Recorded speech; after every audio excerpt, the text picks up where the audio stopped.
tentar mostrar para as pessoas e fazer entender que não é proibido você portar arma no país.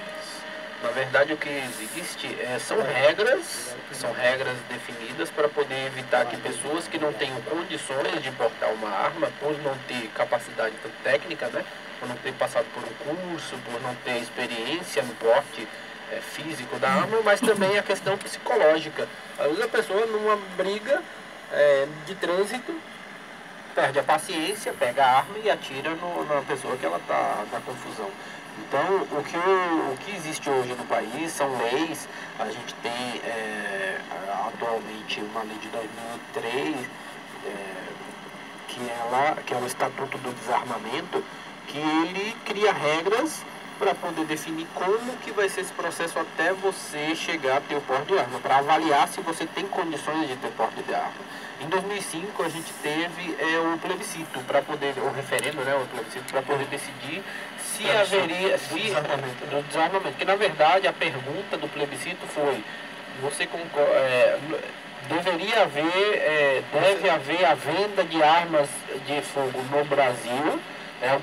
Ou seja, o que foi questionado... Você é a favor, né, da proibição do comércio de armas e munição no Brasil? Exatamente. Então, o que foi questionado foi isso. E a maioria da população, ela acha que sim, que deve haver a comercialização de armas no Brasil. Então... apesar, João, de 64% dos brasileiros ter votado contra o desarmamento. Né? Contra o desarmamento. Então, o desarmamento, não houve desarmamento no país.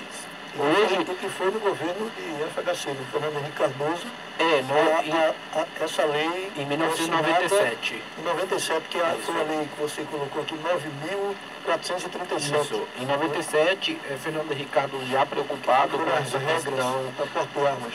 essa questão da violência, de como que essas armas estavam transitando pelo país, ele criou uma lei criando regras para poder fazer esse processo de obtenção do porte. Aí, em 2003, no governo de Luiz Inácio Lula da Silva, houve uma implementação e uma complementação dessa lei, ou uma melhoria, para fazer com que essas regras se tornassem mais efetivas.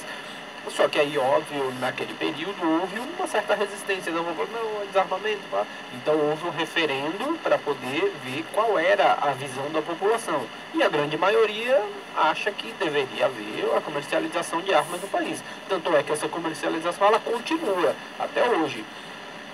No nosso artigo, inclusive, eu até cito 3 lojas de armas que vendem pela internet, mas para você comprar a arma, você precisa passar por um processo em que a Polícia Federal, em que os órgãos... Ministério do Exército, enfim, tem os órgãos que são responsáveis por fazer esse controle. Ele vai avaliar se você tem condições de portar uma arma, tanto técnica, se você passou por um curso, e a questão psicológica, se você tem condições, você é uma pessoa que tem um equilíbrio emocional para portar uma arma e não se envolver em qualquer situação, colocando a vida da população em risco.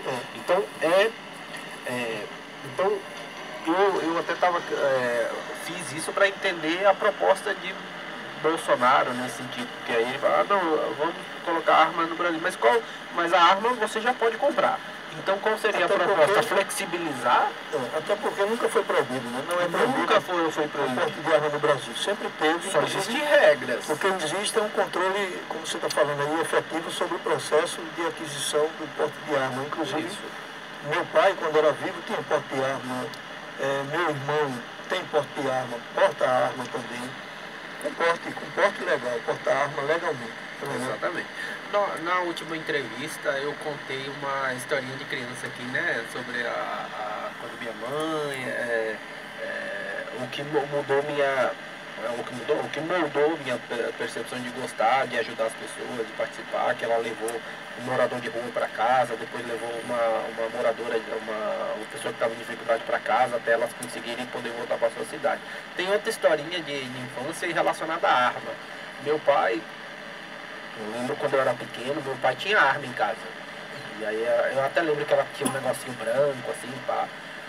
E quando eu era pequeno, eu não lembro exatamente a idade, eu vi ele uma vez guardando essa arma em cima do guarda-roupa. Aí criança, tá ligado? Aí eu fui lá, como não tinha ninguém no quarto, eu lá, subi na cama, aí peguei lá a caixa, era uma caixa, acho que de sapato, não sei. Peguei a caixa, peguei a arma. Aí comecei a brincar com a arma assim. Aí, pequeno, né, brincando. Aí meu pai chegou na porta. Quando ele viu, ele parado. Aí ele não quis me assustar, né, mas fica quietinho. Aí foi se aproximando, aí tomou a arma de mim. Mas pense, se eu tivesse tido força, por exemplo, para apertar aquele gatilho, ou enfim, né, poderia ter acontecido alguma coisa mais grave. Ou se ferir com seu próprio pai. Exatamente. Aconteceu o que você está falando aí, parecido com esse caso seu aí, do meu vizinho. Meu vizinho, ele portava armas e ele, toda vez que chegava, colocava a arma em cima da mesa. Em cima da mesa não, ele colocava em cima do guarda-roupa, aliás. Não sei se você lembra, há muito tempo atrás se usava umas capangas embaixo do braço, né? Já vi.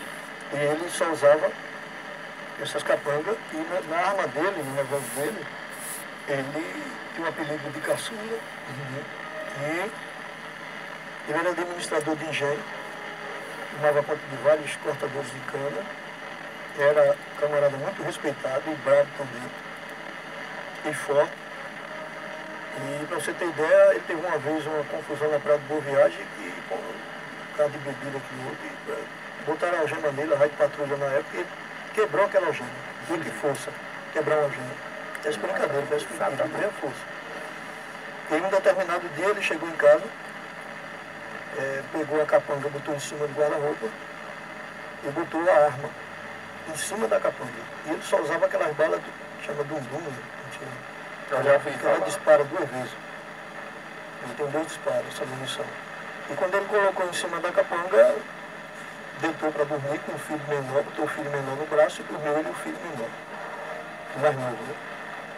E daí um dos filhos dele, chamado de Mano, na época, assim que o pai dormiu, o Mano foi lá para tentar tirar dinheiro, né, da capanga do pai, sem saber que a arma estava em cima da capanga. E o Mano pequenininho tentou botar uma cadeira, um banco, que você fez, ficou puxando a capanga, e nisso o revólver estava em cima da capanga, o revólver caiu. E quando caiu no chão, o revólver disparou. E ao disparar, atingiu a cabeça do próprio pai dele, bem no centro da cabeça do pai dele. Furou a tábua da cama e atingiu o pai dele. Chegou a ser socorrido ainda de Ponto dos Carvalhos até, depois hoje tem a Prosvita hoje, aí tinha antigamente a Caio Norte e a Tupi-Guararapes, né? E ele chegou a falecer ali, entre o percurso do caminho para o hospital, porque a bala do Dudu, ela estoura 2 vezes, estourou dentro da cabeça dele, o estampeiro da munição. Esse é um dos vários exemplos que mostra para nós o quanto é importante ter essas regras para a obtenção do porte de arma. E como ele ficou desesperado. Criança, poxa, matei meu pai, foi difícil, passar por psicólogo, perdeu o pai. E depois a mãe foi acusada, sabe, a polícia veio logo achando que talvez a mãe fosse culpada, como se tivesse mandado, aquele negócio tudo. Quer dizer, não é fácil ter armamento dentro de casa.